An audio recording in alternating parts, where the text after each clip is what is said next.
नमस्कार मंडळी. आपल्या सगळ्यांच्या लाडक्या पूर्णाजी म्हणजे ज्योती चांदेकर ताई यांचं निधन झालंय आणि अजूनही मनाला विश्वासच होत नाहीये की त्या खरंच आपल्यात नाहीये.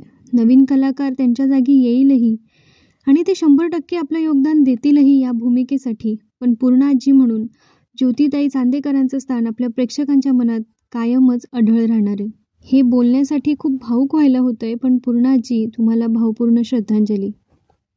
चला आजच्या एपिसोडकडे वळूया. मधुभाऊंना काल हॉस्पिटलपर्यंत नेलं होतं आणि डॉक्टरांनी त्यांना चेक केलं होतं आणि त्यानंतर आता डॉक्टरांनी सायलीला सांगितलं आहे की मधुभाऊ कोमात गेले आहेत. सो आता त्यांना थोडं हायसं वाटतं आहे, कारण मधुभाऊंची जी अवस्था होती त्यामुळे त्यांची जिवंत राहण्याची शाश्वतीसुद्धा या सगळ्यांना नसेलही आणि आपल्याला भीती वाटते जोपर्यंत डॉक्टर त्यांच्याकडून काही रिप्लाय देत नाही. सो सायली आणि घरातले इतर सगळे आता हेच विचार करत होते आणि तेव्हा डॉक्टरांनी सांगितलं की मधुभाऊ कोमात गेलेत. सायली खूप टेन्शनमध्ये आहे आणि म्हणून तिला आता काही सुचत नसतं. पण प्रतापराव सांगतात की बघ सायली, तू जसं म्हणालीस ना तसं हे सगळं तुझ्यासाठी वाईट स्वप्नच ठरणार आहे. अगं मधुभाऊ कधी बरे होतील आणि उठून चालायला हिंडाय फिरायला लागतील ना आपल्याला कळणार सुद्धा नाही. सायली आता बसून सगळ्या गोष्टींचा पुन्हा एकदा विचार करत असते आणि तिला महिपतने दिलेल्या सगळ्या धमक्या ज्या आहेत त्या पुन्हा एकदा डोळ्यासमोरून जात असतात. आणि तेव्हा सायली म्हणते की हा महिपत किती नीच आणि खालच्या दर्जाचा माणूस आहे. घरावर दगडफेक काय केली, धमक्या काय देतोय आणि आता हे मधुभाऊंवर हल्ला केला त्याने.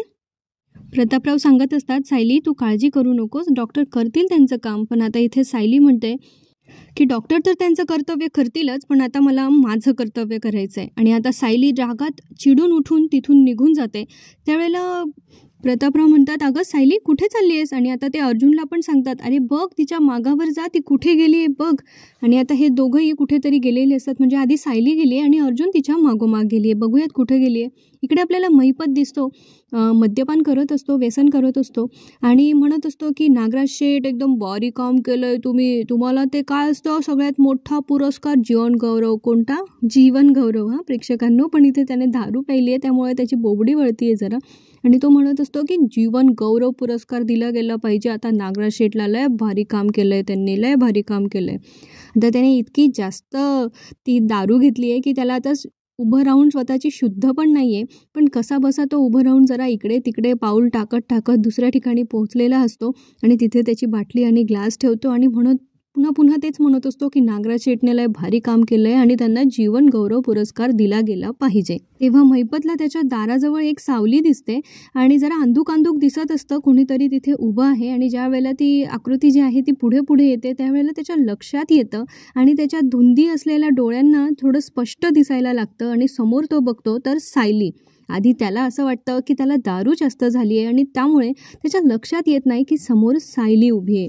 पहिल्यांदा तो जरा दुर्लक्ष करतो की आपल्याला धुंदी आहे किंवा नशा चढली आणि त्यामुळे आपल्याला सायली दिसते. पण मागून अर्जुन पण येतो आणि दोघांनाही सोबत उभं असलेलं बघून आता महिपतला समजलंय की आपल्याला जे दिसतंय ते काही स्वप्न नाही आहे किंवा नशा नाही आहे, तर हे दोघं खरंच इथे आलेत. तो आधी म्हणत असतो अरे सायली वहिनी तुम्ही, नाही आत्ता ह्या वेळेला इथं तुम्ही कशा याल नाही का.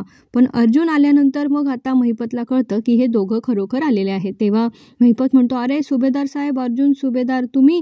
आणि मग तो त्याची जी दारूची बाटली आणि ग्लास असतो ते लपवतो आणि तिकडून मग म्हणतो अहो अर्जुन सुभेदार साहेब मला फोन करायचा ना, का केला नाही तुम्ही मला फोन. अहो बाई माणसासमोर मी व्यसन नाही करत हो, आता भलतंच होऊन बसलं नाही का, असं म्हणत असतो. आणि सायलीला नंतर म्हणतो की सायली वहिनी माफ करा, तुम्ही दारू बघितलीच नाही असं समजा ना. म्हणजे एखाद्याचा खून करायचा आणि तो माणूस मेलाच नाही असं समजायचं. इतकं सोपं आहे महिपतसाठी सगळं नाही का. पण सायली आता महिपतच्या कॉमेडीच्या अजिबात मूडमध्ये नाही आणि मग ती महिपतला म्हणते तुझी नशा उतरली असेल तर सांग महिपत, कारण आता मी जे बोलणार आहे ना त्याने तुझी नशा आणि शुद्ध दोन्ही जाणार आहेत. इथे महिपत म्हणतो आरे तू रे, डायरेक्ट आरे तू रे.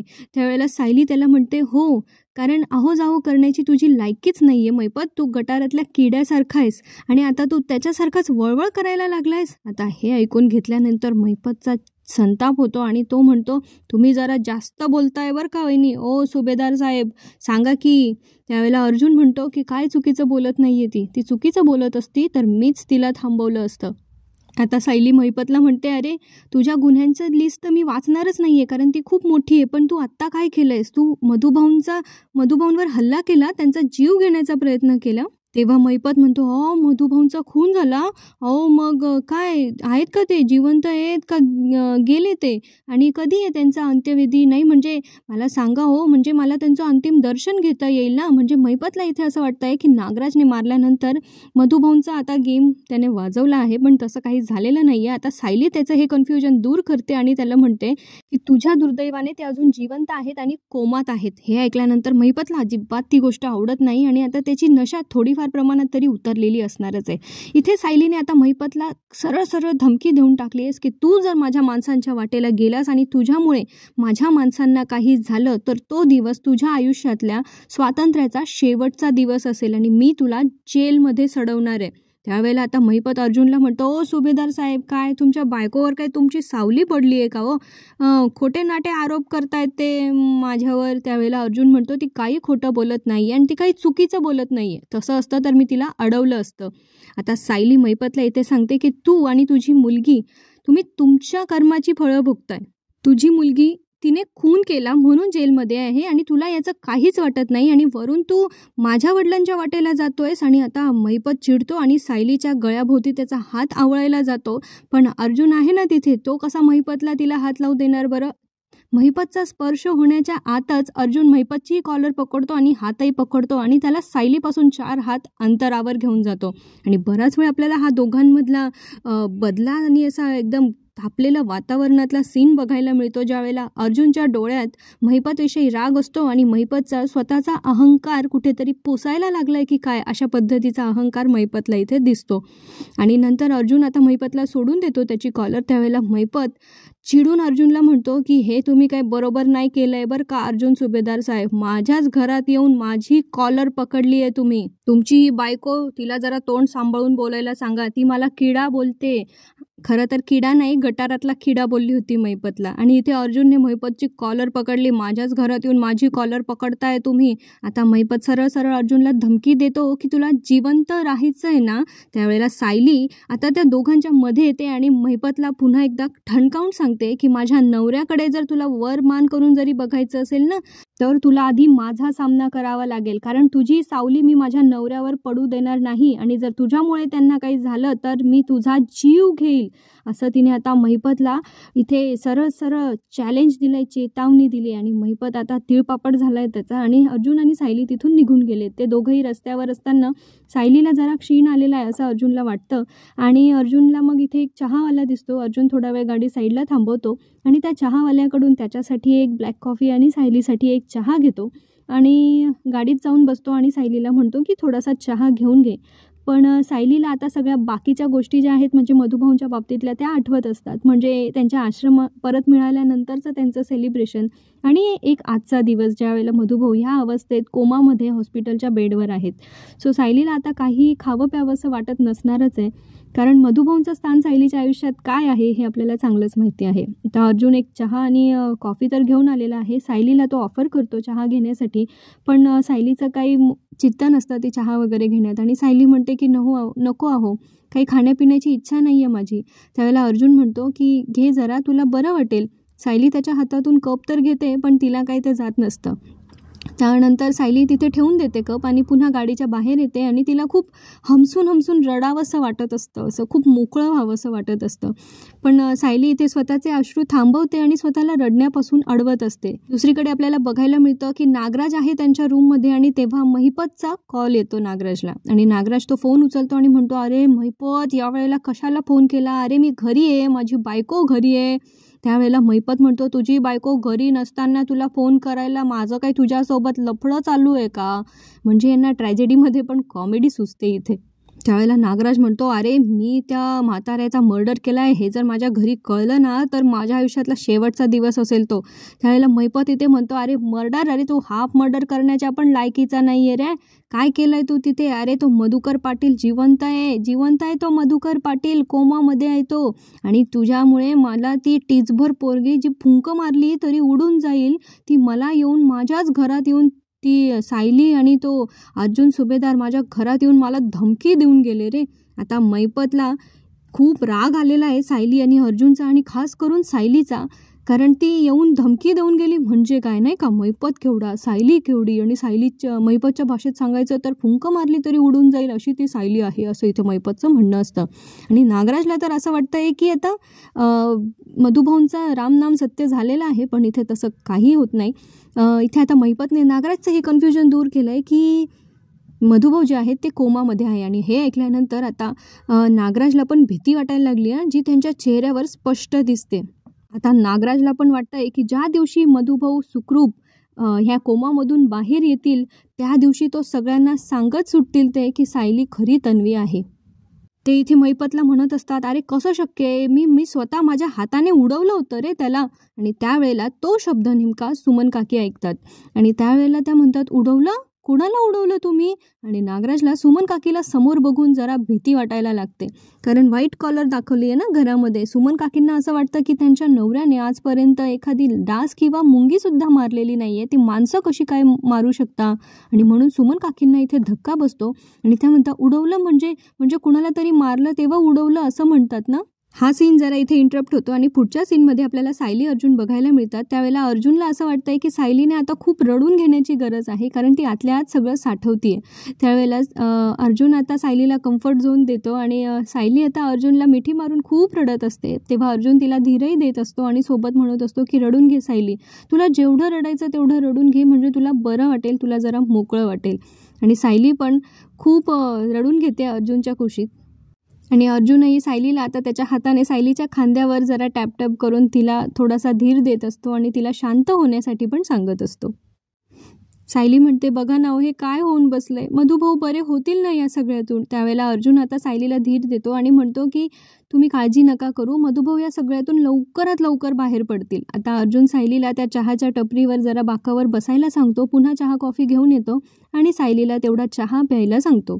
आणि अर्जुनच्या खूप आग्रहानंतर सायली थोडा चहा घेते. दुसरीकडे आपल्याला बघायला मिळतं की सुमन काकी नागराजला आता डोक्यावर बसलेत त्याच्या आणि म्हणतात, कोणाला उडवलं तुम्ही, कोणाला उडवलं? उडवलं म्हणजे मारलं? तुम्ही कोणाला मारलं? त्यावेळेला नागराज म्हणतो, अगं ते तू शांत बसशील तर मला काहीतरी सुचेल ना. त्यावेळेला सुमन काकी म्हणता, अहो पण खरं बोलायला कशाला सुचायला हवंय, कोणाला मारलंय तुम्ही, सांगा ना, काय लपवताय. तर नागराज आता सुमन काकीच्या तोंडावर हात ठेवतो आणि म्हणतो, अगं बाई शांत बस जरा, मला ते काहीतरी आठवू दे ना मला थोडंसं.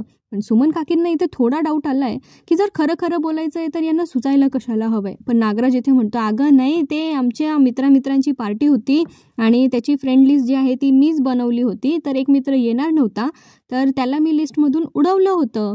तर मी माझ्या मित्राशी तेच बोलत होतो की अरे तो मीच त्याला उडवलं. तर तो मित्र म्हणत होता, अरे तू कशाला उडवलंस त्याचं नाव, तो येणार आहे पार्टीला, असा विषय होता तो. त्यावेळेला आता सुमन काकी म्हणतात, बरं असं होतं का ते, तेच मी म्हटलं तुम्ही आजपर्यंत एक साधा डास नाही मारला हो, तुम्ही कसं काय कोणाला उडवणार.